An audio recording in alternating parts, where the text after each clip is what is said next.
Hi guys, it's me, HD, and welcome to this race reaction stream for the 2022 Azerbaijan Grand Prix. Hopefully you guys are well after the Grand Prix, which finished just over an hour ago, I'm pretty sure. I tried to get this live for about 15 minutes ago, but just about missed the time to get started. So, yeah, delayed it at 15 minutes. But yeah, hopefully you guys are doing well. Hopefully you've cooled down after that very hot Grand Prix in Baku.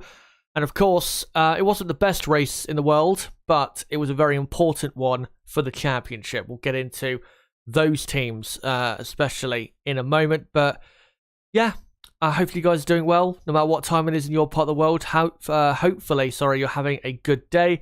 And yeah, with me today, hopefully you will join me in reacting to this Grand Prix. And during the stream, make sure to post your comments in chat. And also, make sure to post comments if you're watching this after in the comments section. Make sure to post, what you thought of the race and what you thought of all the teams. And also, one of my mods, Rook, has given me a great idea. So credit to him for this. But please make sure, if I don't read out your comments in the live chat, because I'm just unable to read it because of a lack of time or, anything like that. If that does happen, if I can't read it out, then make sure to post it in the comments section instead. Because then in the future, if we inevitably get a delay for whatever reason, I will try and answer your comments, later. Maybe next Grand Prix, a few Grand Prix down the line. But yeah, if I do miss your comment, I will, I will have it, kind of stacked up in a way as, some comments or questions I can answer in the future for a future delay, a red flag period, a long safety car. I don't know. We'll see on that. But yeah, make sure to keep posting comments in the comment section and also in the live chat as well. Of course, you can see the finishing order on the left-hand side of your screen, but let me show the results with the gaps.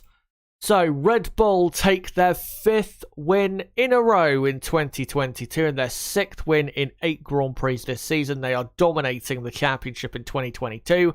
Sergio Perez finished in 2nd, so it's a Red Bull 1-2 for the 3rd time in the last 5 races and the 3rd time this season. And yeah, in the championship, Max Verstappen, Perez and the Red Bull team are really pulling away very quickly from the Ferrari team. George Russell finished in, actually, this is the wrong, isn't it? Because it says lap 41. I've fucked that up. Let me hide that and see if I can get up the correct one.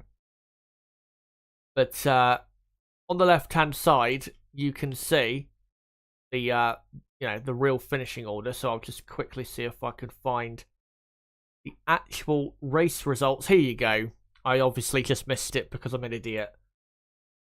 So let me just get this on screen. Normally, by the time I finish a Normally, by the time I finish the race watch along, normally on Twitter the race results already posted. So let me just quickly put that on screen, and here you go, and I'll just bring it down so it's behind the graphics, and there you are. So let's try this again, shall we? So yeah, Max Verstappen wins the Azerbaijan Grand Prix, his first win ever in Baku and his first podium ever in Baku. Sergio Perez 2nd, like I said, 3rd Red Bull 1-2 of the season and their 6th win of 2022. George Russell finishes 3rd podium of the season, and then Lewis Hamilton finishes in 4th. Good day for Mercedes in terms of points scored.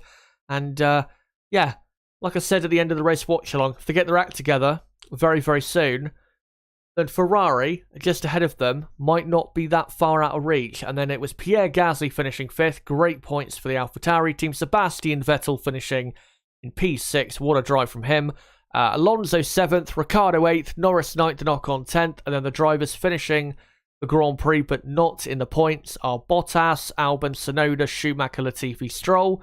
Stroll technically was a retirement, but he didn't or he did do rather, enough laps to still be classified. So then the rest of your retirements, all Ferrari-powered cars, Kevin Magnussen, Zhou Guanyu, and the two Ferrari works cars, of course, of Charles Leclerc and Carlos Sainz. A disastrous day for Ferrari in more ways than one. But we'll start, firstly, with the race winners, Red Bull. Great day for them, and to be honest, I think even if Ferrari had finished the Grand Prix, I still think Red Bull would have won today. Let's go through, though, the first stint of the race. So, great start by Perez to get into the lead, and it looked as though after Perez built a 2-second lead over Leclerc, and Verstappen was, only a few tenths of a second behind Leclerc in that first stint, looked as though Red Bull were, in a great position and surely had, a very, very good chance at that point of victory. But then, virtual safety car comes out for Carlos Sainz, who, of course, retired from the Grand Prix very early on. And then Leclerc pitted, used that virtual safety car very well. And actually, strategically for Ferrari, that was probably a good decision. So from that, side of things, it went well for them, but obviously didn't end well for them. And yeah, Red Bull, they stayed out for a few more laps, then they pitted both cars to go from medium to hard. And then, at that point, the end of the race was going to be really where the race was decided, where, of course, the two Red Bulls then had to catch up to and pass the Ferrari of Charles Leclerc. Would it have happened? I think they would have won still, but I'm not sure that Red Bull would have got a 1-2. I think Leclerc probably would have split the two Red Bulls in the end. But yeah, the pace of the Red Bull was fantastic, as we saw before Leclerc's retirement. And obviously, once Leclerc retired, it was a comfortable 1-2 because there was no other top front-running cars in the race. So yeah, great result for Red Bull. They are now first and second in the Drivers' Championship, and they now lead the Constructors' Championship by by how many points? Got to be 70, 80 points now in their favour for Red Bull. So yeah, they are. I think they've already got the Constructors' Championship wrapped up.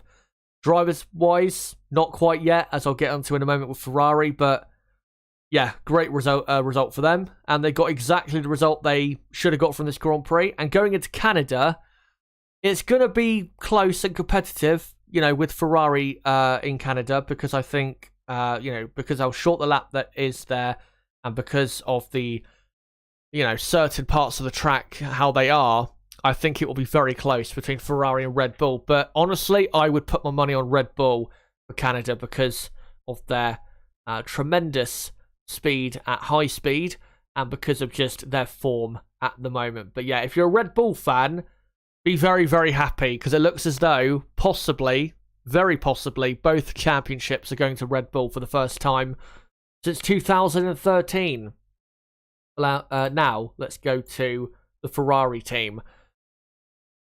This race is probably going to be the race that ended their title hopes. I'm not going to say it's over, but it's probably over at this point.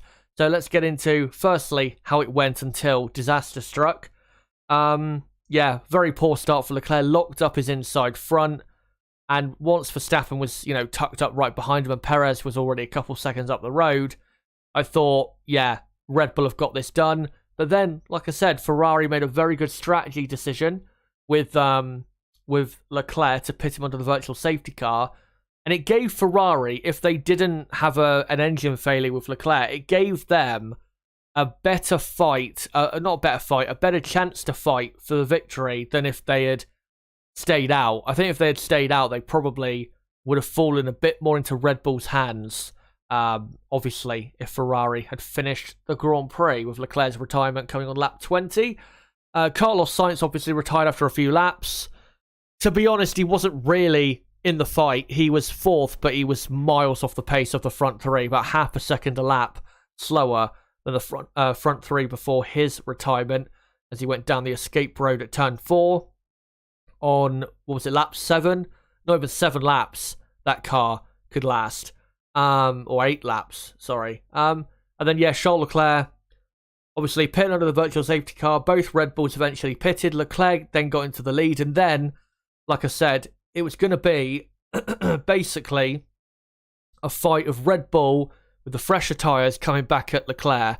And it was still going to be a close run thing, for sure. But, like I said, I think Red Bull still would have got the victory in the end. But Ferrari still had a good chance. But then, whilst comfortably in the lead, the engine blows to smithereens for Charles Leclerc. And it was a proper engine blow-up that we saw as he came down the pit straight at obviously the highest speed section. Yeah, absolute disaster. What more can I say? This team will always achieve very little of the potential they have because they don't have the personnel, mechanics, and just overall team to be able on race day to get results. They're not a results team. They're a team that always looks good, but will always, or most of the time, disappoint. And that's exactly what they did today. And like I said, I'm not going to say that the championship is over, because it's not. I mean, Leclerc is now down to third in the championship, and I think the gap is now 38 points in Max Verstappen's favour, and of course Verstappen is the leader. It's not over. Leclerc can overturn that. Obviously, Verstappen overturned a 46-point deficit after the Australian Grand Prix. But because it's Ferrari, and Ferrari, I don't see them turning this around dramatically. I think the chances are quite slim of that. And put it this way, if Red Bull and Max Verstappen win the Canadian Grand Prix, then I will say for sure the championship is over. So, yeah.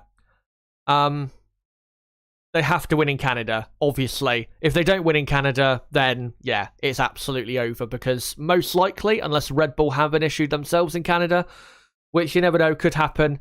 Yeah, unless they have an issue themselves, and I think if they don't win in Canada, I just don't see how they can possibly claw back like a 40-plus point lead when Ferrari can't even hold on to a 40-plus point lead. Never mind claw that back. So, yeah. Championship almost over, and that's me being kind. Obviously, Nib, my co-commentator, thinks it's over, and I don't blame him for thinking that because there's plenty of evidence to suggest that Ferrari have blown this year's championship. And, well, after the first three races, it all seemed so easy, didn't it? Comfortably in the lead of the Constructors and Drivers' Championship. Maybe a great new era Ferrari coming their way. But then, in just 5 races, they've returned to what they truly are. An absolute circus, a clown show, and a team that bottles great chances and, you know, gifts results to their rivals.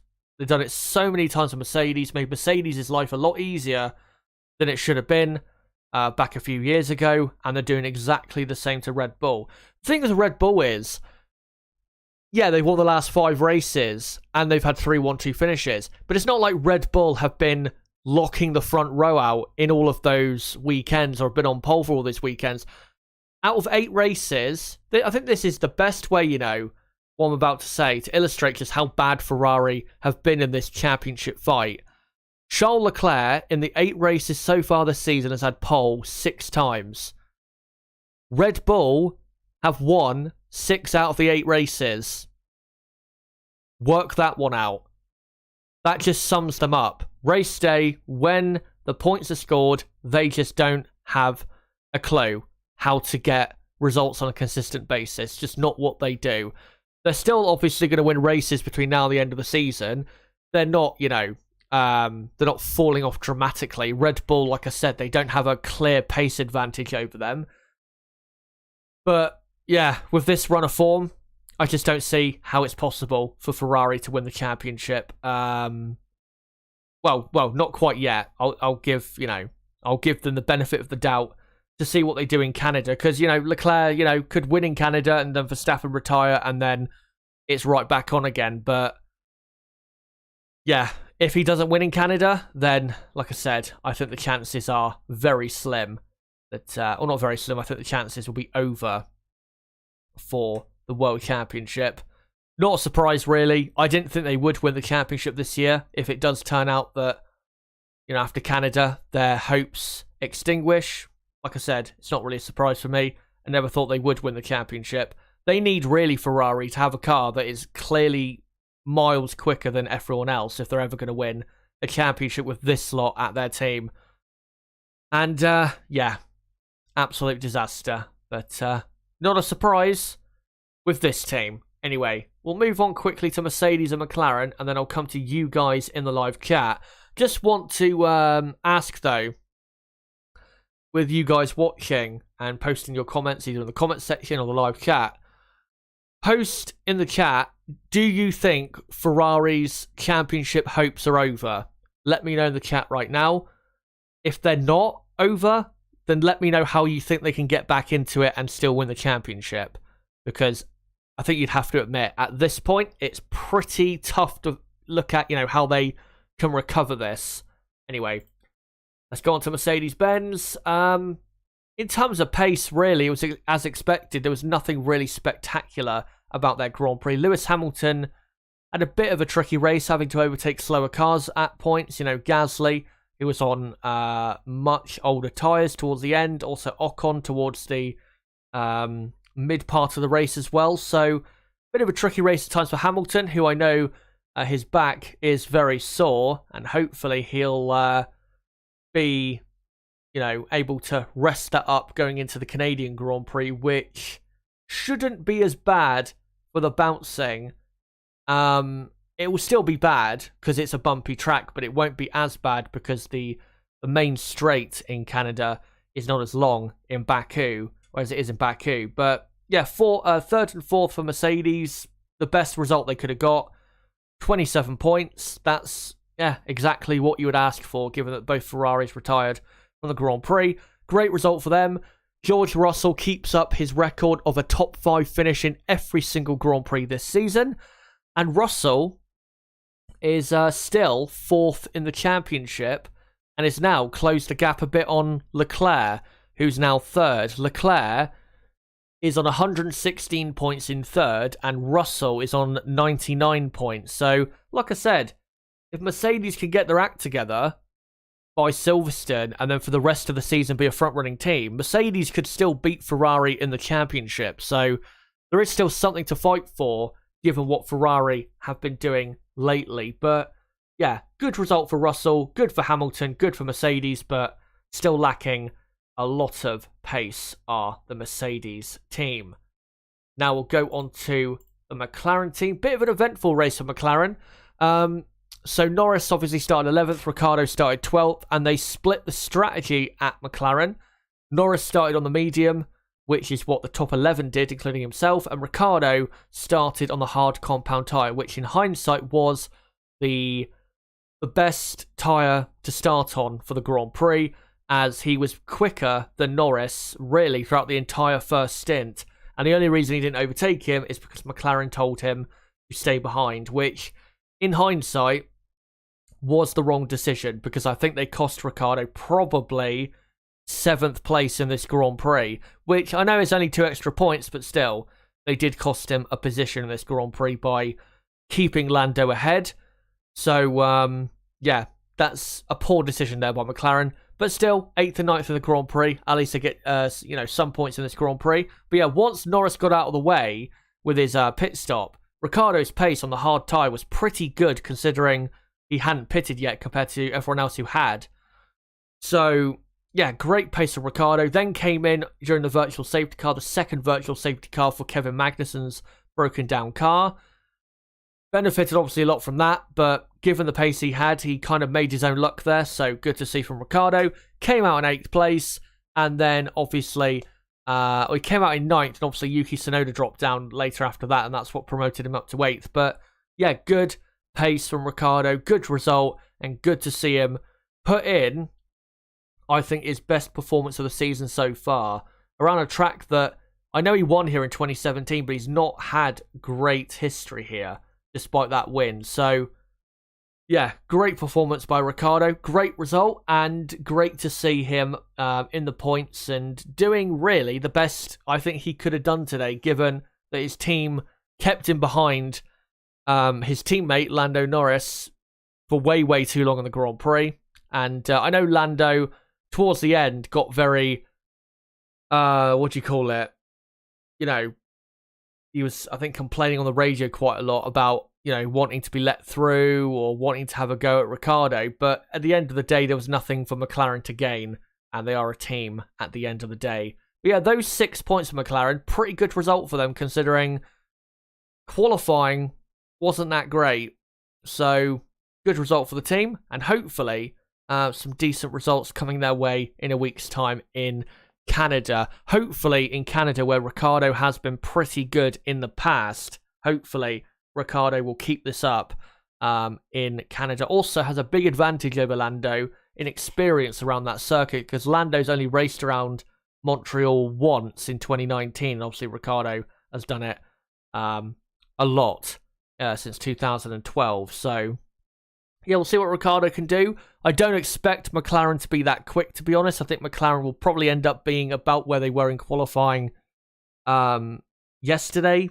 Just fringes of the top 10. Maybe they'll sneak one of their cars into the top 10 if a certain team is a bit slower than expected. But yeah, I think they'll be probably around 10th, 11th, 12th on the grid for next week's Grand Prix. But let me know, guys, in the chat, what did you think of that whole situation with Ricciardo and Norris? And were McLaren wrong for what they did, keeping Ricciardo behind Norris? I think they were, because it cost him a position in this Grand Prix. And what do you think of Norris complaining about, you know, not being allowed to have a go back at Ricciardo? Again, let me know in the chat, and I'll make sure to read out your comments in just a moment. Just want to say, don't forget, for anyone new watching, to subscribe for more content like this, because of course we do Grand Prix weekend content for every Grand Prix, and I will be doing a full schedule for the Canadian Grand Prix next weekend. And by the way, stick around to the end of this stream, because I will let you guys know the schedule for the Canadian Grand Prix. So yeah, make sure to stick around for that. Yeah, if you want to be subscribed to an F1 channel that regularly updates you about what's going on during every Grand Prix weekend, then make sure to subscribe to this channel. Bottom right of the screen, you can do it right there. And as well, don't forget to smash the like button, share this video and channel everywhere you can to help the channel grow.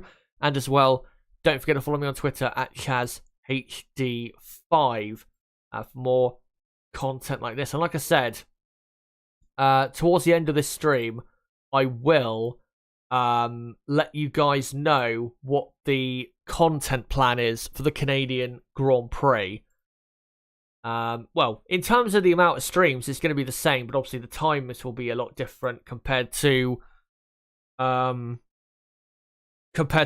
because obviously the Canadian Grand Prix, I think the race starts at 7 p.m. UK time next Sunday compared to 12 p.m. UK time. So yeah, I will let you know on the timings there for later on. Anyway, great to see so many of you here.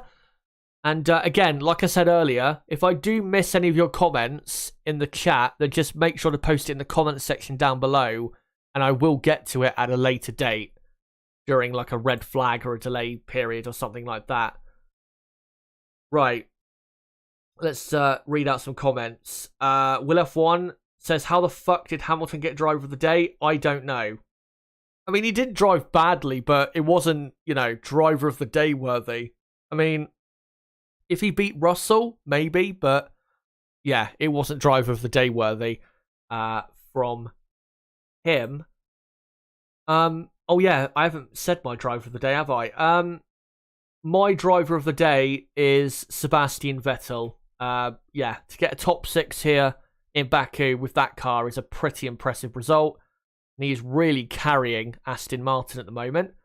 And I think Aston Martin are now level with Haas in the championship, and probably ahead of them now in the championship, I think. Or maybe they're just behind because Haas have a better their best race result might be better than Aston Martin's. But yeah, Aston Martin making some very good progress this season with their, you know, new green Red Bull.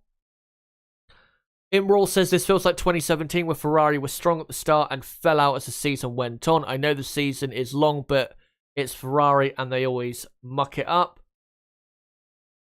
The thing Hamilton should get is a wheelchair. Yeah, he was struggling to get out of his car quite a bit, wasn't he? Wasn't great to see, but yeah, good performance despite that. Paul James Squibb says, not really sure why Hamilton gets drive for the day, finishing behind his teammate when Gasly had such a good drive and Vettel's fine recovery.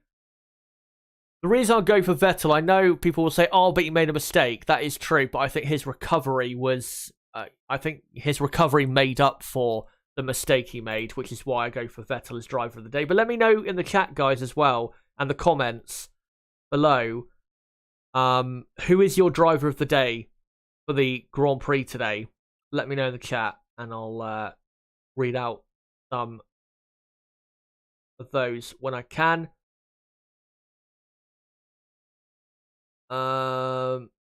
Let's find some other comments here quick. Blade rises. I think Leclerc will comfortably get pole in Canada without any failures, and surely Ferrari will have a bit of reliability, so Ferrari should win there.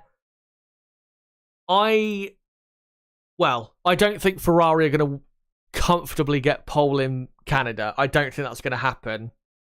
I think he could get pole because, I mean, the first sector there is pretty Ferrari like in terms of what do you call it, it's gonna suit their car the best, the first sector there, but the second and third sector I think it's just too fast and high speed for them to really keep, you know, themselves ahead of Red Bull.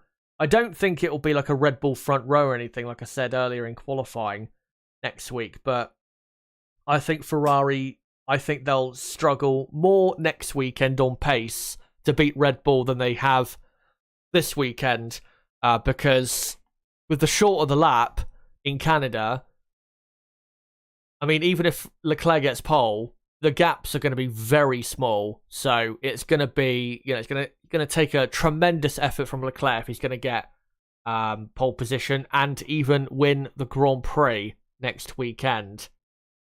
But even though I think Red Bull will win next weekend, I still think, like I said, it'll be a very competitive weekend between the two top teams. So, yeah, should be a good one. Astro Stevo says, I won't say it's all over. Still an awful lot of races to go and things can happen. Just a halfway mark, if that. But yes, it's going to be very tough now. Kareem says no. Benjamino, I think it is, says yes, definitely. Ewok says 100% over the laughing stock of F1. Ferrari has serious reliability issue, can't correct that overnight, says Waltz Chen. True. Gil, I can't pronounce that first name, sorry, but your last name's Hernandez, in chat, says yes, agree. If Red Bull wins Canada, the championship will be a local fight between Verstappen and Perez. What a lovely problem Christian Horner has. However, Mr. Consistency, Russell and Hamilton have a big chance to fight. I will say, with Mercedes, I think the Canadian Grand Prix, I think, will be better for them than here. So, and obviously with it being a shorter lap, I don't think Mercedes will be a second a lap off the pace in Canada. So if Ferrari are having a bit of a struggle, then they can't be too focused on Red Bull because Mercedes could cause a surprise. But I think most likely Mercedes will still be quite far behind in, in qualifying in the race. Definitely not close enough to really affect them. Penguin Ed says, I feel like random retirements of Red Bull could always throw the championship fight around, though I feel most random retirements are going Ferrari's way, so maybe they're out. Will F1 says, if Red Bull wins Canada, then yes, championship over for Ferrari. Marcos Saar, maybe, or SA1, says Ferrari is not competent enough to win the title. That's exactly my thought.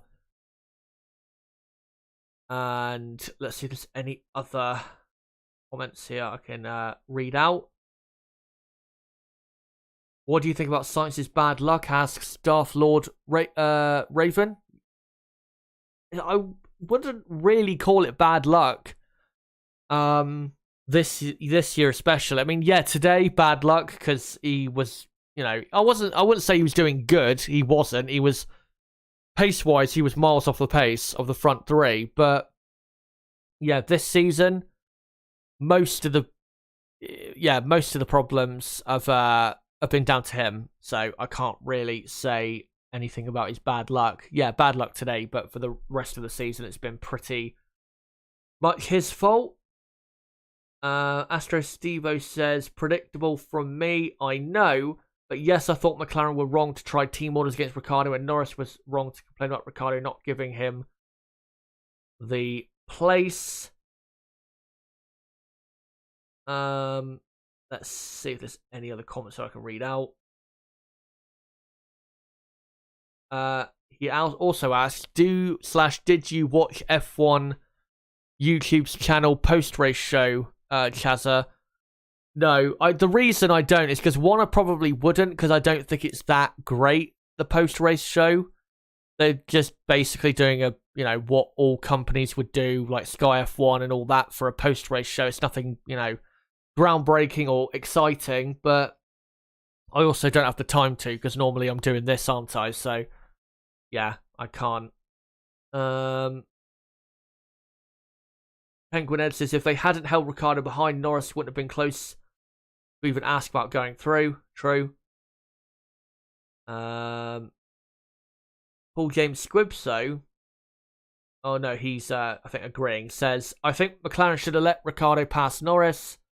Not sure if he could have got past Alonso, though Alonso was too fast on the straight. Yeah, I think with Alonso, it is a debate whether he would have passed him, but I still think it cost him a position, because the thing is, if Ricciardo was let through early in the race, Ricciardo would have pulled away, and then with a virtual safety car coming out later in the race, with Ricciardo then benefiting from that, which he probably would have stayed out to that point, anyway, even though he was kept behind Norris, I think Ricciardo would have probably come out ahead of Alonso after that virtual safety car, which is why I say he cost him, or McLaren cost Ricciardo a position there, and I think they did. So, yeah. But yeah, on track, yeah, I don't think Ricciardo would have passed Alonso, but I think he would have jumped him in that virtual safety car period for sure. Because Ricciardo probably would have gained an extra 5 seconds up the road on Alonso. And maybe Vettel as well. I think that's definitely a debate to be had. And to be honest, what I'm probably going to do tomorrow night in my in-depth review of the Grand Prix today, I'm probably going to go back and look at the pace of the McLarens to see where Ricciardo could have ended up. Because his pace, once he was released after, Norris pitted, was pretty strong for a driver who hadn't pitted yet. McLaren says, Rooksfoot, McLaren should have swapped them at the start, and if Norris got close to Ricciardo, then when he was on his later hard stint, swap them back. Bit poor from Lando. He had a cheeky look at an overtake in the end. He did on that final lap, but thankfully Ricciardo quick enough to hold him back. And I'll read out probably 2 or 3 more comments, and then we'll get to the rest of the teams. Paul James Squibb says, can't see Ferrari beating Red Bull now unless Red Bull start having reliability issues and making plenty of mistakes.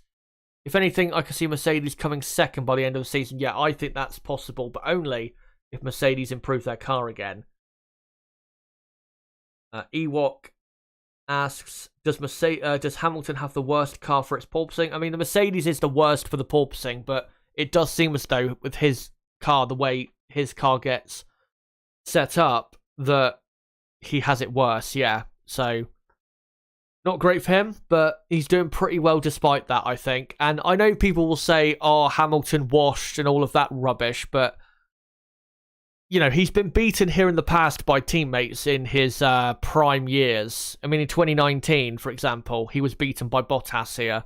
and would have been beaten by Bottas here in 2018 had it not been for Bottas's puncture. So it's not like he's never been beaten here or rarely been beaten here in Baku. So I don't think his result is that bad.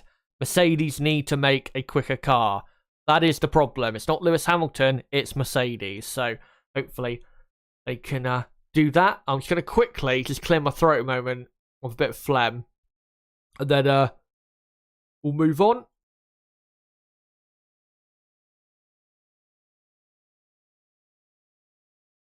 Right, there you go. So that should be better. And we'll now move on, I think, to, the rest of the teams. And we'll go to the Alpine team. Good result for them.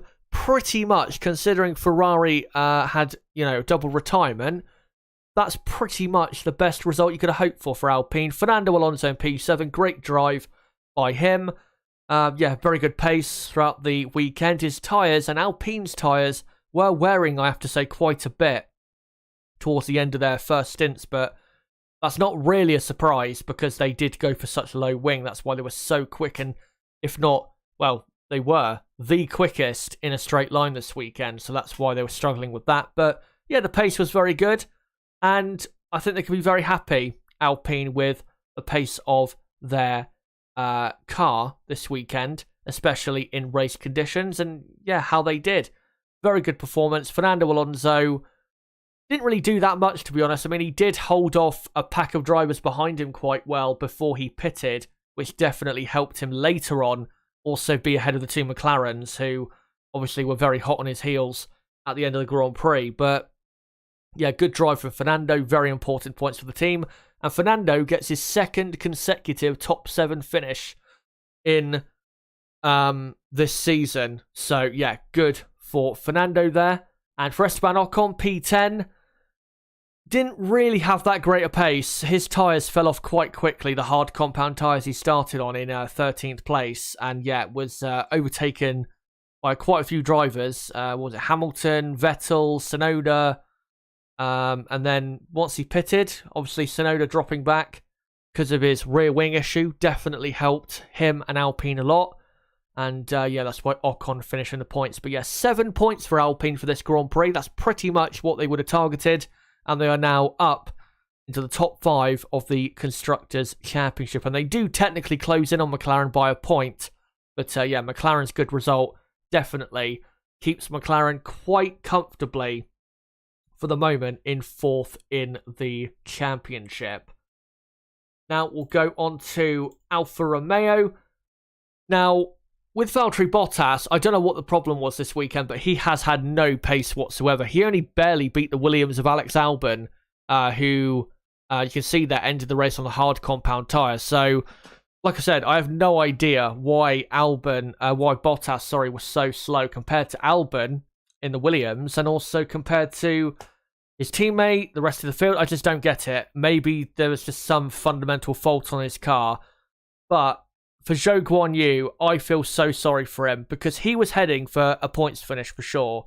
He was probably going to finish in 9th or 10th place in this Grand Prix. Let's say most likely 10th, considering how it all shook out in the end.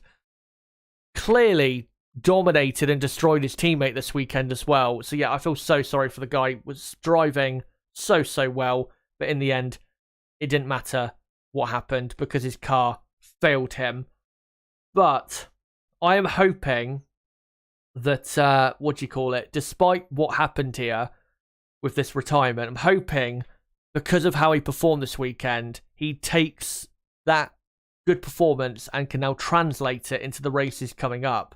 Because he had a very good weekend, was miles ahead of Bottas in qualifying and very much quicker in the race as well. So hopefully he does convert that into a points finish, maybe next weekend, maybe at Silverstone. We'll have to see. Obviously, Alfa Romeo, last couple of races have really, their pace has just fallen off a cliff. I don't know if it's street circuits or if it's just these last 2 circuits especially. I don't know what it is, but we'll have to see probably when we get to Silverstone in 3 weeks' time, whether they just have a better car for purpose-built racetracks or not. But we'll see how they do in Montreal. But yeah, not looking great for them at the moment. But yeah, I feel so sorry for Zhou. What a performance that was from him. And honestly, if he had finished in the top 10, I would have given him driver of the day because that was a fantastic drive up to that point. So unfortunate for him. Now we'll go on to Haas F1. Also, Kevin Magnussen drove pretty well today. He was right up behind Ocon before his retirement and could have also, given the retirements for Zhou and Tsunoda falling back in the end, Kevin Magnussen could have finished in the points himself for Haas F1 despite starting 16th. So Kevin can be, I think, pretty proud of his own pace today. And yeah, good performance by him. But then retired with which looks like a similar problem to what Leclerc had. Obviously, both Ferrari-powered cars. Another engine blowout for the Ferrari manufacturer / team. And then Mick Schumacher 14th. And yeah, another poor performance by him. Not really a surprise. No pace he had in qualifying. And, well, the only thing he did in this race was beat Latifi. But Latifi beat himself, to be honest, today with, a penalty for that mechanic touching the car too close to the formation lap beginning. And I wouldn't be surprised, by the way, if that mechanic is fired. Well, he might already be fired from the team for such a simple error. For Mick Schumacher, yeah, terrible, poor weekend. And I think especially poor considering he has raced here in Baku previously. Obviously last year for Haas and in F2. Wait, did he race here in F2? Yeah, he did, 2019. So there's no surprise. There's no excuse for Mick. He just performed really poorly. And hopefully, soon he will start putting in some good performances because I don't want to go in on the guy, but if he's performing this poorly, I have no other choice. So hopefully he turns it around soon. I don't think he'll turn it around in Canada, by the way, because he's never raced there before. Maybe he'll surprise us. Obviously, his dad and his uncle were very good in Canada. They even got Schumacher 1-2, I think twice in Canada, did Michael and Ralph. So maybe this Schumacher will also be good in Montreal, but I doubt it. And now, on to AlphaTauri. Very good weekend for Pierre Gasly, one of the stars of the weekend. You could argue the star of the weekend. Qualified 6th and finished in 5th. And had the virtual safety car not come out to give Lewis Hamilton a buffer to pit and, get on fresher tyres, Gasly could have finished 4th today. So bit disappointing on that aspect, but still a top 5 finish. That's pretty much what Gasly was doing at times last season, especially in qualifying. So great to see Gasly back. And that's very important points as well for AlphaTauri in the Constructors' Championship, as they are now, well, they're still 7th, but they're now, I think, only 13 points behind Alfa Romeo in the championship. So it's not all lost in the constructors standings for them. Maybe they can still get a top 6 in the constructors this season. For Tsunoda, though, God, I feel sorry for him. Some sort of rear wing issue. Don't know what it was caused by. I don't know if it was just the rear wing itself broke or he tapped the wall somewhere and it maybe knocked it a bit silly. I don't know what it was, but it was quite a funny thing. Only half of his rear wing was opening for DRS. I've never seen that happen before. So, yeah. Shame for him. Had to come in because of the black and orange flag to try and repair his rear wing. And they obviously gaffer taped it on.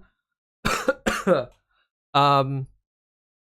yeah, finishing 13th because of that. Tsunoda was heading to finish in 6th place. So disappointing for AlphaTauri because, if they had an extra 8 points on the board with Tsunoda, they'd only be, 5 points behind Alfa Romeo. So, yeah. They're getting there, AlphaTauri. They are getting there. They just need a bit better luck, which they haven't had a lot of this season. I mean, Gasly would have scored a few points in Miami had it not been for being hit by Alonso. Obviously, Gasly missed out on a few points in Bahrain because of an engine failure. So, AlphaTauri have not had, in the races, that bad of a season. They just have had a bit of bad luck at times. But, yeah, hopefully in Canada, they'll keep up this performance. And I don't see why they won't, because their car seems to have improved quite a bit with their new upgrades from a couple races ago. So, yeah, good to see from AlphaTauri. Now, we'll go on to Aston Martin. Sebastian Vettel, like I said, driver of the day, definitely one of the drivers of the weekend, qualifying 9th and finishing 6th. This man is having probably the best season of his career since at least 2017. And definitely the first, say, 3 quarters of that season in 2017. It's the best we've seen since then. Fantastic driving from Vettel. Great to see him consistently in the top 10, getting points and helping this team up the championship. And now pretty sure they are level on points with Haas F1 in the constructors standing. So yeah, great to see from him and Aston Martin. Obviously, Lance Stroll retired with some sort of issue. Stroll was never really going to finish in the points. He just qualified too far down. And I don't think as well the strategy was that great with Stroll either. For Aston Martin. But yeah, for Vettel, 6th place. And going into Canada, given what he's been doing in street circuits this season, you'd expect Sebastian to keep this up. His record in Canada is pretty good. The last time we went to the Canadian Grand Prix, he got pole and, for me, was robbed of the victory. Obviously, lots of people out there would disagree with that, but for me, was the real winner of the Canadian Grand Prix the last time we went there. And he won in 2018, and he won there in 2013. Should have won in 2011 had he not made a mistake on the final lap. He's had pole there, 3 or 4 times? So I expect Sebastian to be in the top 10 quali and race next weekend, given his current performances. Hopefully Lance Stroll, his home Grand Prix, can also put it up there for Aston Martin. Would be great to see in front of the home crowd.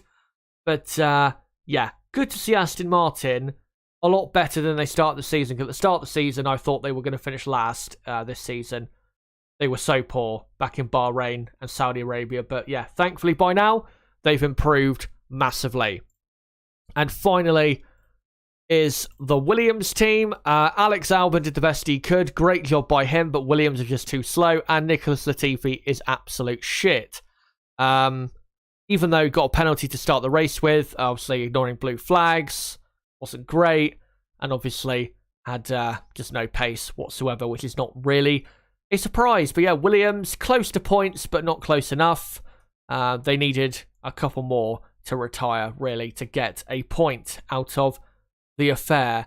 Maybe in Canada, if we get, a Canadian Grand Prix that we had, back in 2007, 2008, or back in the 90s, where you'd only get a few people finishing and half the field hitting the wall or having engine problems or brake problems, which I know are very common in Montreal, then maybe a point is on offer. But yeah, I wouldn't bet on it with the Williams team. Now, I'll come back to these pictures, and I'll come back to you guys in the chat quickly to see what you guys have to say. Astro Stever says, Joe did deserve better today. Respect, he's been much better than I expected him to be.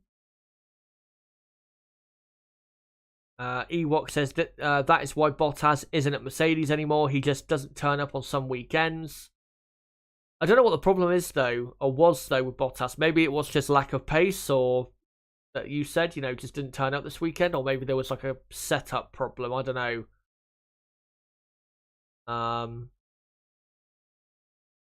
Yeah, I have no idea. I expected Valtteri definitely to be quicker than Zhou. Yeah, pretty poor weekend for Valtteri. John Doe says I get confused between Latifi and Stroll sometimes. Nestor Stewart says Mick Schumacher is just awful. He did finish the race and not crash, but that's really all you can say. Yeah, that is true. Did Stroll crash again? Luckily not. Oh, God. Can Mercedes do a comeback with these results? Not yet, but I'm very curious to see what they do at the British Grand Prix. Very curious to see what they do there. And Ruxford makes a good point that Latifi is 21st in the championship due to Hulkenberg finishing higher when he was a standing driver. Yeah, that is true. But I think I'll finish up there with all the comments. But like I said, if I've not read your comment out, then just post it in the comment section of this video and I'll get to it at a later date. But I'm going to quickly, before I get onto my plan for next week in terms of content, I'm going to quickly read out the championship standing. So, can't show on screen because I've not made the graphic for it yet. But Max Verstappen is leading in the Drivers' Championship now by 30... is it 31 points? No, 21 points from Sergio Perez now second. Charles Leclerc is third. And yeah, Leclerc is 34 points behind, is he? Yeah, he is. 34 points behind. So he's not, it's not miles away, but he's at that threshold where another bad result or another Red Bull win, and it should surely be over. Russell, only 17 points behind Leclerc in the championship, in 4th place. Carlos Sainz remains in 5th. Lewis Hamilton 6th. Norris is 7th. Bottas 8th. Ocon 9th. Then Pierre Gasly goes up to 10th. Magnussen, who was 10th for a while, drops to 12th now because Gasly and Alonso are 10th and 11th respectively on 16 points for the both of them. Also, Vettel up to 13 points now, and very close now for 10th in the championship. Only 5 points covering Gasly, Alonso, Magnussen, Ricciardo, Vettel, Tsunoda. So, yeah, those drivers very close there. In the Constructors' Championship, Red Bull now lead by 80 points over Ferrari. So I'd say the Constructors' Championship is wrapped up. Ferrari second on 199 points. Mercedes are third. And Mercedes are, 38 points behind Ferrari. So, like I said, if they can get their act together soon, second place is possible. McLaren are 4th on 65 points. Alpine up to 5th on 47 points. Alfa Romeo 6th on 41 points. And then AlphaTauri 7th on 27 points. Haas 8th on 15 points. Aston Martin 9th, also on 15 points. To be honest, I think Aston Martin will probably go to 8th this time next week. And then Williams, of course, in last position. So there you go. Those are the championship standings. Astro Steve was saying 21-point lead. That's almost a race win. Yikes. Yeah, Verstappen. This was a big result for him, especially considering that he was out-qualified by Perez, and it looked as though Perez had the better pace over him. So yeah, it was a very important win today for him. But yeah, that's pretty much the stream, guys, for today. Like I said, I'll be live tomorrow night, Monday night, 8 PM UK time, for a proper review of some of the big talking points of the Azerbaijan Grand Prix. I think the main talking points I'm probably going to go with is with Ferrari, which might not be really specifically about Baku. It's probably going to be about, looking at, are Ferrari out of the championship and looking at, where they are at the moment and how they can maybe turn it around. Also, I'm going to look at the McLaren situation and look at, how much time Ricciardo was cost. And then maybe look at something else. We'll have to see. But yeah, that's what I'm going to cover probably tomorrow. So this is the schedule for next week. So yeah, tomorrow night, 8 PM, Monday evening, I'll be live for a Azerbaijan Grand Prix in-depth review, I guess you could call it. And then I'm probably going to upload a clip, like a clip from the stream on Tuesday. For anyone who, can't catch the stream. Obviously, I know the streams sometimes are a bit too long, so that's why I do stream clips sometimes. Obviously, I did one for Leclerc and Ferrari, I think, on the day after my Monday stream for Monaco. So yeah, that'll probably happen for Tuesday as well. So yeah, Monday stream, Tuesday there'll be a stream clip, maybe another stream clip on Wednesday if I decide that the McLaren one deserves another clip. But if not, most likely it won't be. But yeah, Monday, Tuesday content, and then Thursday I will be back streaming for the Canadian Grand Prix preview stream, which will be 8 PM that evening UK time. And then Friday, the 17th of June, next Friday, I'll be live at 6:45 PM UK time for the Practice 1 watch along. Then live again at 9:45 PM UK time for the Practice 2 watch along. Then on Saturday, next Saturday, I'll be live firstly at 3 PM UK time for a qualifying preview for the Canadian Grand Prix. Then live again at 5:45 PM UK time for the Practice 3 watch along. And then live at 8:30 PM UK time for the qualifying watch along. in Canada. And then for the race day, next Sunday, Sunday the 19th of June, I'll be live 3 times for that day as well. Firstly at 4 PM UK time for the race preview, then again at 6:30 PM UK time for the race watch-along, which will probably be just myself, because obviously Nib, it's a bad time for him, the Grand Prix, so he probably won't be on that stream. But yeah, 6:30 PM UK time next Sunday is my race watch-along time. And then about 45 minutes, maybe an hour at absolute most, after the race finishes, I'll be live with a race reaction stream. So maybe around 10 PM UK time that evening. So yeah, that is the plan for the, what do you call it, for the Canadian Grand Prix. And yeah, looking forward to it. I mean, I'm just thinking of the race reaction stream. Obviously, I'm doing it right now. I might not do it next weekend because of how late it will be. So what I might do is either stretch the race watch along out for another hour and a half, and just do the reaction, you know, as after the race is finished, and maybe rename the stream once the stream is finished. But or once the race is finished, not the stream is finished. So maybe I'll do that. But yeah, that's the plan for the Canadian Grand Prix weekend from Thursday through to Sunday. And then the day after the Canadian Grand Prix will be the same as tomorrow. Another more in-depth review of the Grand Prix that happened the previous day. So yeah, pretty much the same plan in terms of the amount of videos and streams for Canada that we've had in Baku. So hopefully you guys can join me for all of that. And yeah, be great to see you guys for that. By the way, I will post on probably Thursday morning the full confirmed schedule for Canadian Grand Prix in text form on my community tab. So if you are new to the channel, you're not subscribed, make sure to subscribe and pay attention to that community tab, because I mean, I do update it with, you know, every streaming video that I do by posting a link in there, but also I will post, like I said, my full schedule for the Canadian Grand Prix confirmed schedule in that community tab. So make sure to pay attention to that. And yeah, I was going to say, anyone who subscribed new this weekend to the channel, great to have you here. Welcome to the channel, and it'd be great to have you along for the future. And yeah, great to have everyone watching this weekend, and hopefully you'll all join me for the Canadian Grand Prix in a week's time. But yeah, if you are new, don't forget to sub on the bottom right of the screen. As well, don't forget, if you're watching, to smash the like button and share this video and channel everywhere you can. And don't forget as well to follow me on Twitter at ChazHD5. And don't forget to join my Discord server as well, link below in the description.